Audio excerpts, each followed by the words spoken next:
Igbo king in Ghana. People have been telling me to talk about this issue, but the reason why I did not say anything about it at that time is two things. One, I was waiting to see if somebody will explain it properly, and I didn't see any explanation. Secondly, I was waiting for the emotions to calm down. You know, tempers were really high. So let's talk about it, right? First of all, they said this man was appointed a king by Igbos. This is an Igbo man appointed a king by Igbos in Ghana, and he wants to buy some hectares of land and build an Igbo village. But a number of Ghanaians, I won't say all because I saw some opposing views by Ghanaians. A number of Ghanaians were agitated. They didn't want this. It was like a colonial or whatever they called it, and even there was protest on the streets. I even saw a blind man protesting. That one is not your case, my brother. If you see a blind man protest in Ghana, that is how we are. When we call for one force, everybody, whether you're a blind man or you are a physically derailed person, you can still protest. So if you see a blind man protesting, that is none of your business. So let's move on with your problem that you want to talk about so that we also address you, because you're a fine man.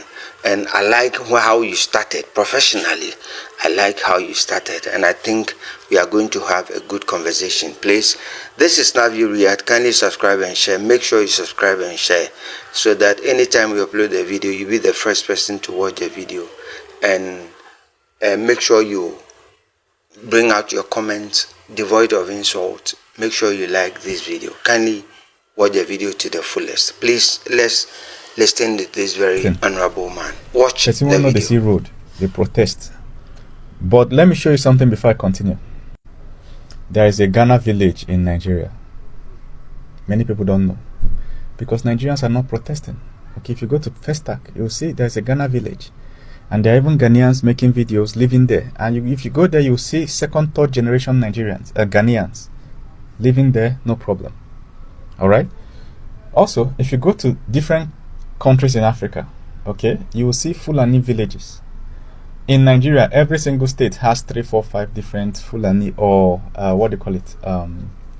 In Nigeria, we'll call it like Hausa village. If you go there, you see people from northern part of Nigeria, and they are living in their settlement. This is different from anybody causing trouble in the forest. I'm not talking about herdsmen. In Ghana, none of us is saying that this man should not be a leader to his people. We are not talking about that. We are protecting our land, and we are protecting the laws of the land, the constitution. Okay, whatever we, even the indigents, we the citizens of this nation, we do, we are guided and protected by the constitution of the land. You, as you're talking over there, can you leave your country and go to Gambia, any African country, South Africa, Namibia, Gambia, Uganda, and you say you want to be a king of a land that you have no idea? Can you do that? Let's continue, please. I asked you one question. Or whatever. I'm talking about if you go any state, ask them for a Lausa, they will show you where people from the north built a village settlement. Okay? And if you go there, you will see that there is a leader. They appointed a leader for themselves there. Why are they appointing a leader? Somebody that can help them coordinate things. If there's no leader, everything will be disorganized.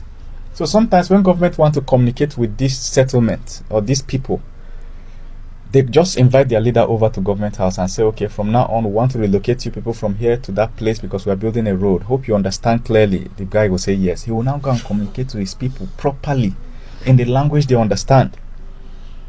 If they want to share something, if there's palliative, government want to give out some things, is the leader he will call and hand it over properly so that the leader will help coordinate the distribution.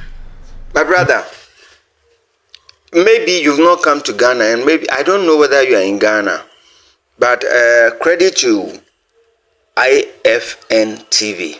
I think this is your handle. I don't know, or this is your channel, whatever it is. Credit to you.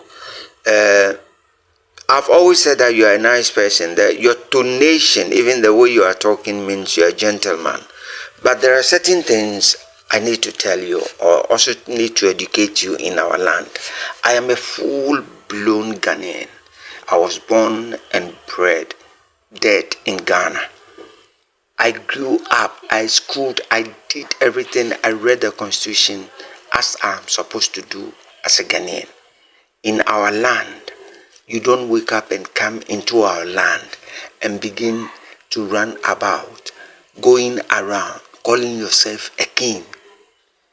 I hope you understand what I'm saying. If there's a crime and they are trying to fish out the perpetrators, the leader is the one responsible. I don't know if you get what I'm saying, right?